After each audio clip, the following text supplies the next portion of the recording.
कभी सुबह याद आते हो, कभी शाम को याद आते हो। कभी सुबह याद आते हो, कभी शाम को याद आते हो। कभी कभी इतना याद आते हो कि आईना हम देखते हैं और नजर तुम आते हो।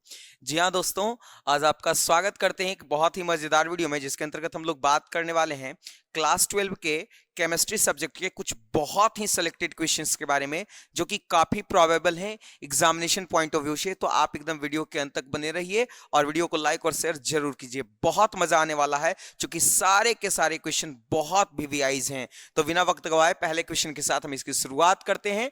हमारा पहला क्वेश्चन है, एस्पिरिन के लिए कौन सा कथन सत्य है? एस्पिरिन के बारे में जानते हैं कि ये एक दर्द निवारक दवा है। एस्पिरिन क्या है बाबू? एक दर्द निवारक औषधि है, ये तो पता हमको। और एस्पिरिन जो है वह क्या है? तो एस्पिरिन एक स्वापक पीड़ाहारी है? नहीं। यह दर्द को कम करने में प्रभावी है? बिल्कुल सही बात है। यह रक्त को थक्का ना बनने देने में प्रभावी है? जी बिल्कुल सही बात है।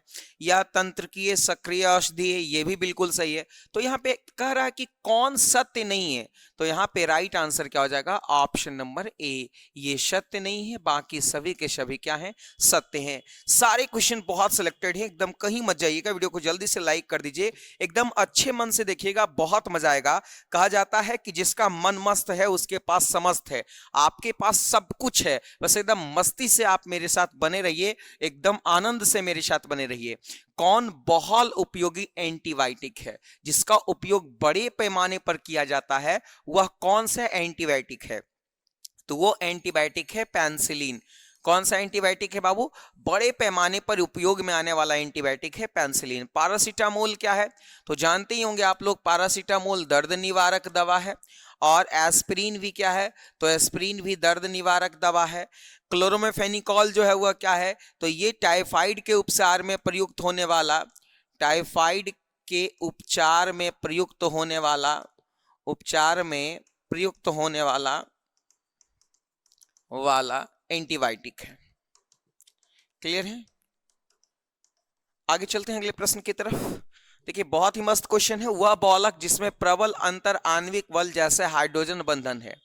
तो देखिए यहाँ पे क्या है, बात हम लोग अगर नाइलॉन 66 की करते हैं, तो नाइलॉन 66 में जो है वह एमाइड आबंध होने के कारण जो है वह इसमें क्या होता है कि यहाँ पर जो है वह हाइड्रोजन बंधन का क्या होता है? निर्माण होता है। तो राइट आंसर यहाँ पे क्या हो जाएगा? ऑप्शन नंबर बी हो जाएगा।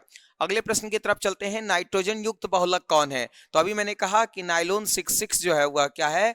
वो आपके नाइट्रोजन युक्त बहुलक हैं। बाकी सभी के सभी, चाहे वह बेकेलाइट हो, डेक्रॉन हो या रबड़ हो, इनमें नाइट्रोजन की मात्रा नहीं होती है।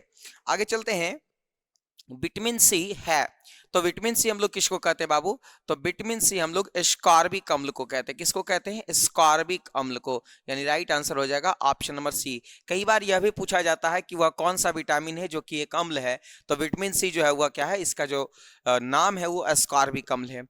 आगे चलते हैं, ज्विटर आयन का निम्न में से कौन सा उदाहरण है? तो ज्विटर आयन वो होते हैं, देखिए यहाँ पे अगर आप देखेंगे तो ये आपके ज्विटर आयन हैं, ध्यान से देखिएगा यहाँ पे, ये आपके क्या है बाबू? तो ये आपके ज्विटर आयन हैं।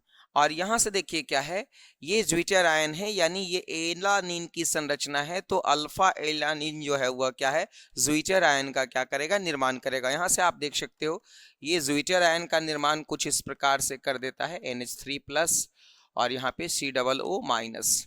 क्लियर है? जो अम्ल और क्षार दोनों से अभिक्रिया करे, दैट इज ज्विटर आयन। चलते हम लोग अगले प्रश्न की तरफ। हमारा अगला क्वेश्चन है, एनिलीन एवं एसिटिल्डिहाइड की प्रतिक्रिया कर बनाते हैं। देखिए यहाँ पे ध्यान से देखिएगा, ये आपका एनिलीन है और ये आपका एसिटिल्डिहाइड है, और ये दोनों प्रतिक्रिया करके जो है वह क्या बनाता है बाबू? शीफ भस्म बना देता है। क्या बना देता है? शीफ भस्म। यानी राइट आंसर हो जाएगा ऑप्शन नंबर डी। ये बहुत ही ज्यादा इंपॉर्टेंट है, इसको याद रखिएगा, कई बार परीक्षा में पूछा गया है। एसिटामाइड व एथिल एमीन निम्न में से किस अभिक्रिया द्वारा विभेदित किए जाते हैं? यानी एसिटामाइड और एथिल एमीन को किस अभिक्रिया द्वारा? तो इसको जलीय NH और उष्मा के साथ अभिक्रिया करा करके देखिए ना, दोनों का जो है वह क्या होता है? डिफरेंस आपको साफ साफ पता चलेगा। अगले प्रश्न की तरफ चलते हैं, निम्न में से कौन सा यौगिक ऑक्सीकरण करने पर बेंजोइक अम्ल देता है? तो यहाँ पर देखिए ऑक्सीकरण करने पर बेंजोइक अम्ल आपको कौन सा यौगिक देगा, तो पी क्लोरोटोलिन को भी आप जो है वह क्या कर सकते हैं, ऑक्सीकरण करेंगे तो आपको बेंजोइक अम्ल की प्राप्ति होगी। किसका क्वथनांक सबसे अधिक होगा, तो जाहिर सी बात है कि जैसे जैसे एल्किल समूह का जो है वह वेट बढ़ता है, एल्किल समूह का जो है वह भार बढ़ता, अनुभार बढ़ता है, और यहाँ पर देखेंगे तो इस तरह से आप ध्यान से देखिएगा तो यहाँ पर ऑक्सीजन पर जो है वह क्या हो रहा है कि प्लस आई प्रभाव अधिक हो रहा है, और प्लस आई प्रभाव होने के कारण जो है वह ये आसानी से नहीं टूटेगा, तो जिसके कारण इसका जो है वह क्वथनांक सबसे ज्यादा होगा। राइट आंसर क्या हो जाएगा, ऑप्शन नंबर डी। अगले प्रश्न की तरफ चलते हैं। C4H10 वो द्वारा कितने समावयव ईथर को प्रदर्शित किए जाते हैं, राइट आंसर क्या हो जाएगा, ऑप्शन नंबर 3। इस तरह से आप देखेंगे तो यहाँ पर इस तरह से आप लोग देख सकते हैं, एक उदाहरण मैं स्पष्ट रूप से दे देता हूं। कुल मिलाकर के 3 जो है वह समावयव ईथर इसमें बनेंगे। आगे चलते हैं। लैक्टिक अम्ल में कायरल कार्बन की संख्या होती है। देखिए लैक्टिक अम्ल आपका ये है, ये जो आपका लैक्टिक अम्ल है, ध्यान से देखिएगा, इस लैक्टिक अम्ल में कायरल कार्बन की संख्या आपको दिखेगी 1, तो राइट आंसर क्या हो जाएगा, ऑप्शन नंबर 1। आगे चलते हैं अगले प्रश्न की तरफ। निम्न में से कौन सा आयोडोफॉर्म परीक्षण देता है। देखिए आयोडोफॉर्म परीक्षण कौन देगा, पहला तो 2 डिग्री अल्कोहल, 2 डिग्री अल्कोहल जो है वो आयोडोफॉर्म परीक्षण देगा, और अल्फा मेथिल वाले कीटोन समूह, अल्फा मेथिल वाले कीटोन समूह। तो अब देखिए यहाँ पे क्या है कि यहाँ पे पेंटेन 3 ऑन जो है वह आपके आयोडोफॉर्म परीक्षण नहीं देंगे इसके अकॉर्डिंग। आगे चलते हैं।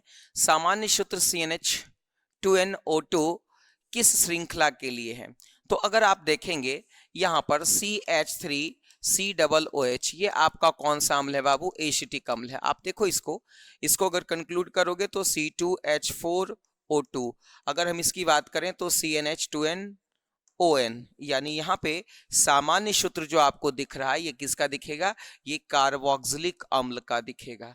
राइट आंसर यहाँ पे क्या हो जाएगा, ऑप्शन नंबर 1 हो जाएगा। आगे एकदम सामान्य सूत्र से क्वेश्चन रहना है, इसलिए आप इसको निश्चित रूप से याद रखिएगा।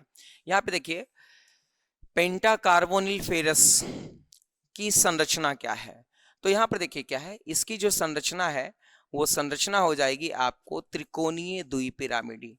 कैसे संरचना हो जाएगी बाबू, त्रिकोणीय द्विपिरामिड हो जाएगा। राइट आंसर यहाँ पे क्या हो जाएगा, ऑप्शन नंबर डी हो जाएगा। चलते हैं आगे। निम्नलिखित में से कौन सी किलेटिकर्मक नहीं है, यानी चिलेट लिगेंड नहीं है, तो देखिए यहाँ पे थायोसल्फेटो SCN- ये एक दंतुर लिगेंड है, और एक दंतुर लिगेंड जो होता है वो चिलेट लिगेंड नहीं हो सकता है। चिलेट लिगेंड जब भी होगा तो द्विदंतुर लिगेंड होगा। कौन होगा, द्विदंतुर लिगेंड। तो यहाँ पे राइट आंसर क्या हो जाएगा बाबू, ऑप्शन नंबर 1 हो जाएगा। लिगेंड से एक क्वेश्चन रहना ही है, आप इसे जरूर याद रखिएगा। आगे चलते हैं अगले प्रश्न की तरफ। हमारा अगला क्वेश्चन कहता है निम्न में से कौन सा एक द्वितीय संक्रमण श्रेणी का तत्व नहीं है जी, मॉलिब्डेनम है, चांदी है ना, जिरकोनियम है, तो प्लेटिनम नहीं है, क्योंकि ये प्लेटिनम तीसरे श्रेणी का संक्रमण तत्व है। तीसरे श्रेणी बोले तो 5D, क्या बोले 5D श्रेणी का तत्व है, बाकी सब ये जो है वह आपका 4D श्रेणी का तत्व है। आगे चलते हैं। लैंथेनाइड संकुचन का तात्पर्य क्या है, तो लैंथेनाइड का संकुचन का तात्पर्य है कि जैसे जैसे परमाणु की संख्या बढ़ती है उसकी आयनिक त्रिज्या में क्या होती है, कमी होती है। यानी राइट आंसर यहाँ पे क्या हो जाएगा, ऑप्शन नंबर सी। ये भी बहुत इंपॉर्टेंट क्वेश्चन है, कई बार जो है वह पूछा गया है, इसलिए आप इसको जरूर याद रखिएगा। आगे चलते हैं अगले प्रश्न की तरफ। आधुनिक आवर्त सारणी को किसने बनाया, तो आधुनिक आवर्त सारणी को मोसले महोदय ने बनाया था। किसने बनाया था बाबू, मोसले महोदय ने। और यहाँ पर देखेंगे तो यहाँ पे कोई भी जवाब सही नहीं है। कहते हैं कि लगा के कांटे ये ना सोचो कि गुलाब आएंगे, सवाल जैसे होंगे वैसे ही जवाब आएंगे। जी हाँ बिल्कुल, एकदम मस्त मस्त सवाल है और मस्त मस्त आपका क्या है, जवाब है। ध्यान देना, हीलियम का मुख्य स्रोत क्या है, तो हीलियम का मुख्य स्रोत मोनाजाइट है। कौन सा स्रोत है बाबू, monazite. Right answer option number C. यहाँ पे देखिए साइक्लो ट्राइमेटाफॉस्फोरिक अम्ल के एक अणु में कितने एकल और कितने द्विबंध हैं। देखिएगा ट्राई मेटाफॉस्फोरिक अम्ल की यहाँ पे संरचना आपको दिखाई पड़ रही है और यहाँ पे द्विबंध की संख्या आप देखेंगे तो 1 2 3, तो द्विबंध कितना है 3, एकल बंध आप गिन लो 1 2 3 4 5 6 7 8 9, यानी 3 द्विबंध है और 9 एकल बंध है, यानी राइट आंसर यहाँ पे क्या हो जाएगा, ऑप्शन नंबर 1 हो जाएगा। अगले प्रश्न की तरफ चलते हैं, ये भी प्रीवियस क्वेश्चन है। मेटा फॉस्फोरिक अम्ल, चक्रीय मेटाफॉस्फोरिक अम्ल में जो है वह बंधन की संख्या बताइए, पीओएच बॉन्ड की संख्या बताना है। तो चक्रीय मेटाफॉस्फोरिक अम्ल में पीओएच बॉन्ड की संख्या बतानी है गुरुजी। तो देखिए यहाँ पे 1 पीओएच बॉन्ड, 2 पीओएच बॉन्ड और 3 पीओएच बॉन्ड। तो यहाँ पे राइट आंसर क्या हो जाएगा, ऑप्शन नंबर सी 3। आगे चलते हैं अगले प्रश्न की तरफ। सल्फाइड अयस्क का सांद्रण किस विधि द्वारा किया जाता है? तो सल्फाइड अयस्क में क्या होता है कि अयस्क हल्का होता है, अयस्क हल्का और अशुद्धि जो है वह भारी होती है। तो इस परिस्थिति में इसका जो हम लोग जो है वह सांद्रण करते हैं वो फेन उत्प्लावन विधि द्वारा। सल्फाइड अयस्क को ऑक्साइड अयस्क में बदला जाता है, सल्फाइड अयस्क को ऑक्साइड अयस्क में बदला जाता है भर्जन द्वारा, ठीक है ना, ये याद रखिएगा।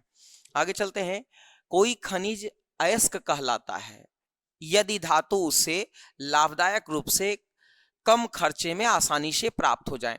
तो उसी खनिज को हम लोग अयस्क कहेंगे जिससे कम खर्चे में आसानी से हमारा जो है वह क्या हो जाए, धातु प्राप्त हो जाए। तो यानी राइट आंसर यहाँ पे क्या हो जाएगा, ऑप्शन नंबर सी हो जाएगा।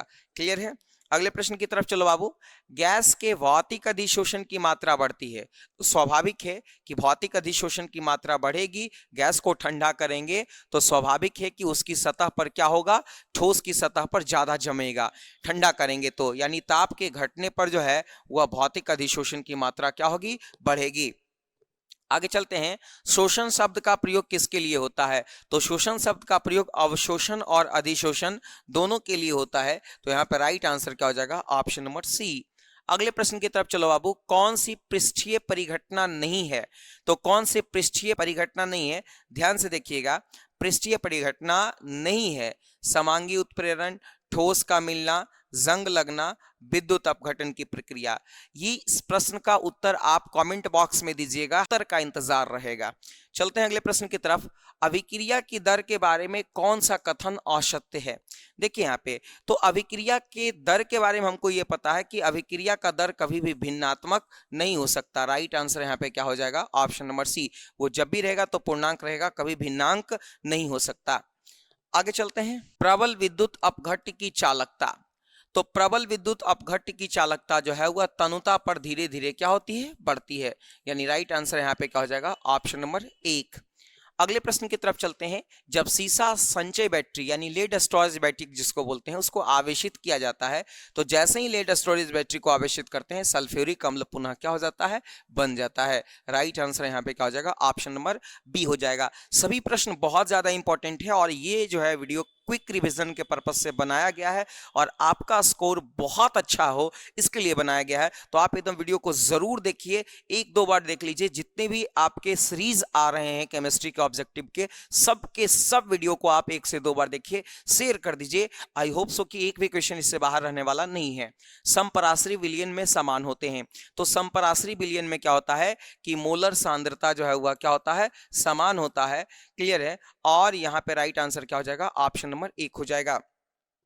आगे चलते हैं, किसी विलयन में 200 ml में 2 ग्राम NaOH घुले हुए हैं तो विलयन की मोलरता क्या होगी? तो मोलरता बराबर क्या होता है बाबू, मोलरता बराबर होता है विलय के मोलों की संख्या, विलय के मोलों की संख्या बटा विलयन का आयतन लीटर में। यहाँ पर देखिए 1000, अगर आप इसको बनाओगे सॉल्व करोगे तो 2 गुने 1000 बटा 40 गुने 200, यहाँ पे आराम से 5 है ना, 10 यानी 1/4 यानी 10.25 मोल। राइट आंसर क्या हो जाएगा, ऑप्शन नंबर 1। मोलरता की इकाई क्या होती है, मोल पर लीटर। ये भी बहुत बार पूछा गया, मोल पर लीटर, है ना। आगे चलो, रॉक साल्ट प्रकार की संरचना में प्रत्येक आयन का समन्वय संख्या। रॉक साल्ट हम लोग किसको बोलते हैं बाबू, NaCl को। NaCl में Na+ और Cl- एक दूसरे से 6 की संख्या से घिरे रहते हैं, मतलब एक दूसरे का कोऑर्डिनेशन नंबर कितना होता है, 6, समन्वय संख्या 6। राइट आंसर क्या हो जाएगा, ऑप्शन नंबर डी। अगले प्रश्न की तरफ चलते हैं। क्रिस्टल एकक सेल में कौन सी बिंदुक त्रुटि संबंध ठोस के घनत्व को बदल देता है? तो ठोस के घनत्व को प्रभावित कौन करता है? शॉर्टकी दोष। जहां पे शॉर्टकी दोष हो तो घनत्व क्या हो जाता है? घनत्व घटता है। घनत्व क्या हो जाता है बाबू? घटता है। आगे चलते हैं अगले प्रश्न की तरफ। फ्रेंकल दोष किस में होता है? तो फ्रेंकल दोष देखिए किस में होता है? सोडियम क्लोराइड में शॉर्टकी दोष होता है, ठीक है ना, याद रखिएगा। और ग्रेफाइट की तो बात ही नहीं करनी है। यहाँ पे आयनिक दोष को ढूंढना है तो सिल्वर ब्रोमाइड।